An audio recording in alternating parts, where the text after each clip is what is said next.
Ernst Paul Lehman Patent Work presents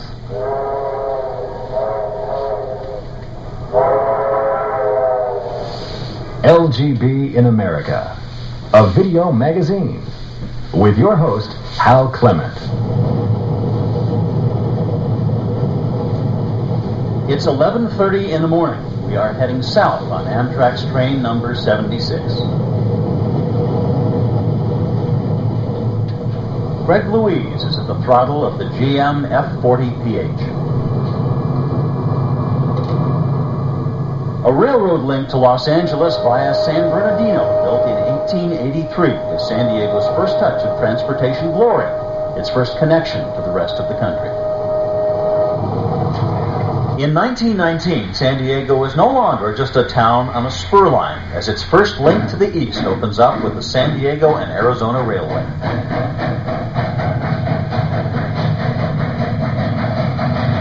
This line through the rugged mountain country east of San Diego is called the Impossible Railroad, tracks clinging to cliffs, burrowing through tunnels, and over the highest wooden trestle in North America. But it isn't until 1988 that San Diego finally gets a railroad link to the world, as L.G.B. opens its American headquarters about a mile from the old Santa Fe lines. Hi, I'm Hal Clement. You know that L.G.B. has trains, tracks, and operations in over 42 countries around the world. Well, those operations are coordinated from just two locations, Nuremberg and right here in San Diego. In our video magazine, we're going to take an in-depth look at how this facility can make things better for you and your railroad. We're going to look at some great layouts and take a ride on one of L.G.B.'s prototypes through the mountains of Colorado. But let's start our show with the way things start here, with the delivery of a shipment of trains from Germany. It's the end of one long journey, but just the beginning of another. Think of San Diego as a short resting place for the trains on their trip from Germany to your railroad. It's 8 in the morning. This is the first of 2 container loads arriving today. The next shipment is just 2 hours out. At this point, the L.G.B. trains have been trucked from Nuremberg to the port of Bremerhaven in Germany. They have crossed the Atlantic,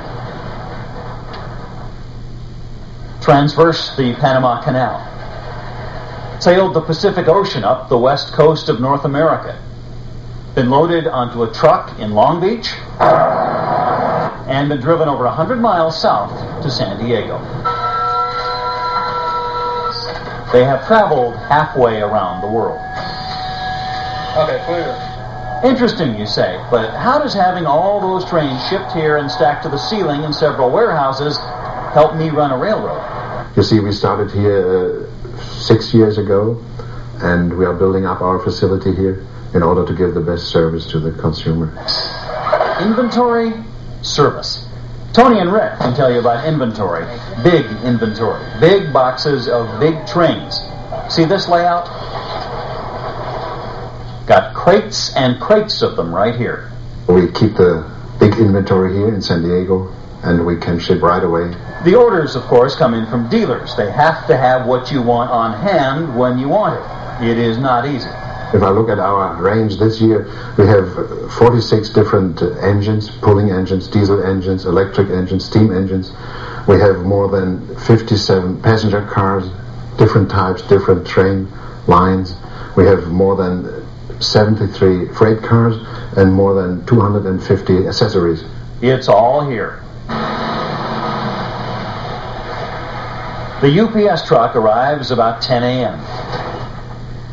Nick is here to receive the trains you are sending back to have repaired. Very few trains come back. That's true. There's about 0.02% of returns. There's very little to be repaired. That's a good quality test for us. Sounds good, but if your engine is the one in 5,000 that needs attention, you want it done fast. Is the part you need here? It's here. Inga is in charge of repairs. She thinks there are 2,500 different parts here, several duplicates of each part. We might be talking over 1 million pieces of inventory in parts alone.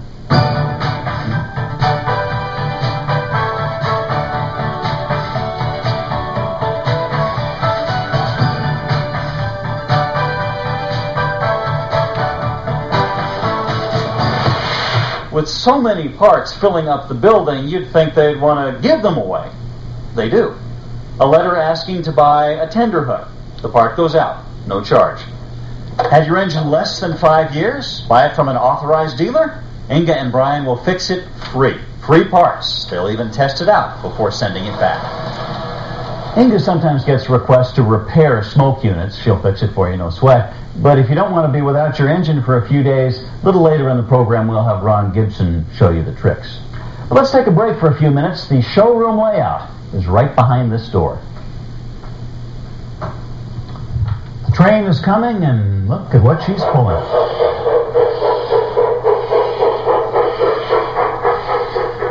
It's a collector's item now. The Denver and Rio Grande Western car number 3080. It came to our line in 1981, exactly 100 years after they started laying the rails from Durango to Silverton. As we climb aboard the car, you can begin to feel the romance, the history of the glory days of narrow gauge railroading.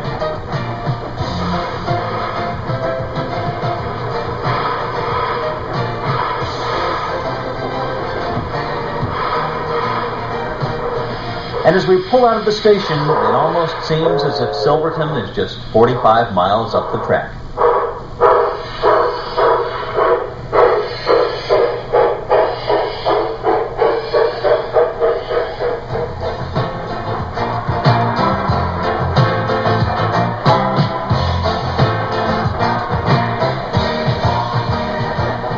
Glaciers carve valleys, and streams etched through rock to create some of the most spectacular scenery in the U.S. The Durango and Silverton has become synonymous with narrow gauge railroading. To some, the idea of stringing rails 400 feet above the raging Animas River must have seemed like a nightmare.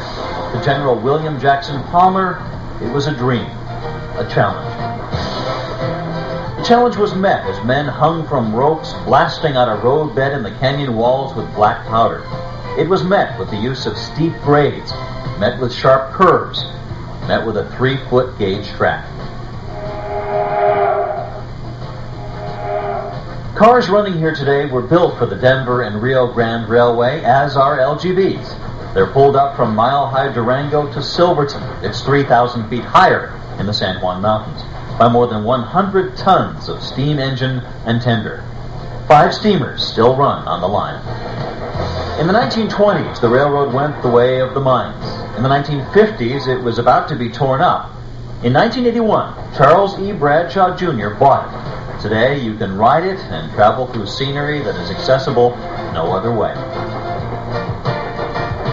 The Durango and Silverton runs year-round. Snow is no problem for them. If you want to pull your Denver and Rio Grande Western cars through the snow, this may be the answer.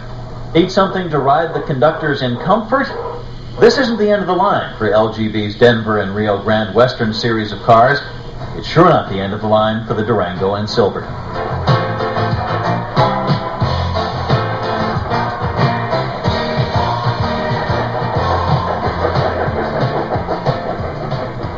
It's always great to see new products, but there is a reason it seems to take so long. Development of a new engine takes about 2 or 3 years and a lot of money to get the molds ready. Over $1 million for just the mold to make an engine. A mogul has over 600 parts, more than in an average camera. New ideas, new products, new challenges, new tests. A track cleaning engine, 2067. A magic marker. Its ink is permanent.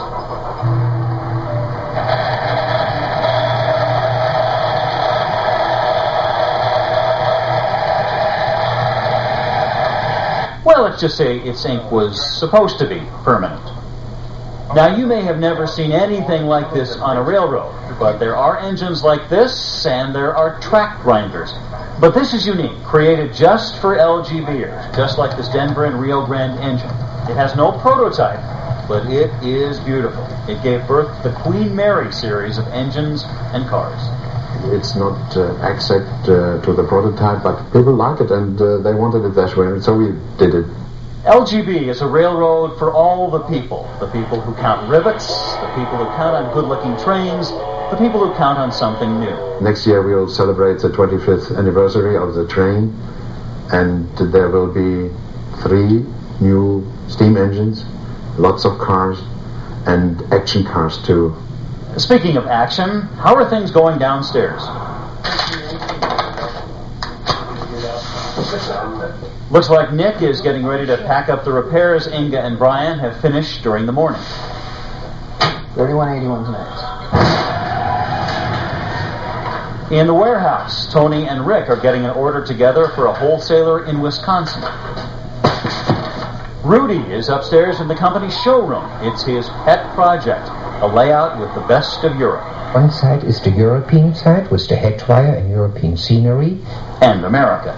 Other one is Western style, the United States, with the trestle bridges and all American prototypes, locomotives and cars. Like most things in LGB San Diego headquarters, this layout was built in Nuremberg and transported by container ship.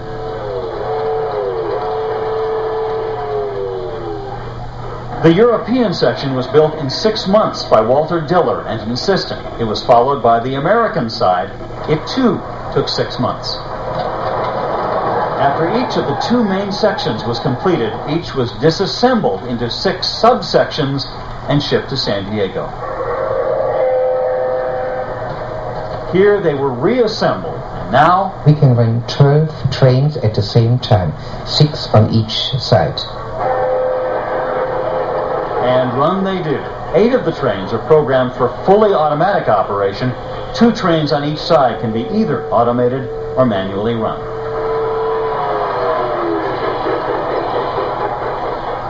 While running the trains is automatic, building the layout wasn't. We have about 600 trees of each layout and about 20 switches, roughly 300 feet of tracks. Why did they build the layout? We want to demonstrate the trains, mostly how they run, especially the sound equipment, and then on the European section we ran it with 2 sources of electricity. One's the pantograph, which is the head wire. They wanted to demonstrate this to dealers, but if you have an LGB gold card, you are welcome to visit most any time. You say you don't have a gold card yet and you're planning a visit to San Diego? Give us a call. We'll try to arrange a visit. Meantime, downstairs, Tony and Rick have gotten the order together and the truck is waiting to pick it up. It will be driven to L.A., put on another truck, and on its way to Wisconsin by nightfall.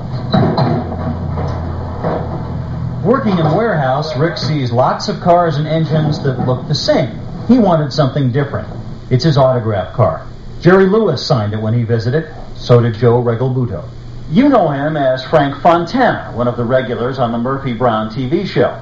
We know him as Joe Regalbuto, LGBer and railroad empire builder. Joe is no stranger to acting, with an Emmy nomination and credits on shows like Magnum P.I., Lou Grant, Night Court, St. Elsewhere, Cagney and Lacey. But when it comes to LGBing, he is a relative newcomer, starting in spring of '91 with this European-style layout. His advice to those starting out? There are a couple of publications out now, and if you can, there are numbers. You can talk to somebody who's done it. Basically, the trains pretty much handle themselves. It's so easy to put the track together and you kind of lay it in the dirt, and they'll go. I kid around about it, but I had no skills at all. I'm not even handy around the house. So there's a lot of trial and error, and I think, you know, if it were a real railroad, I'd be into millions of dollars of overruns here. But you learn from your mistakes and you push on.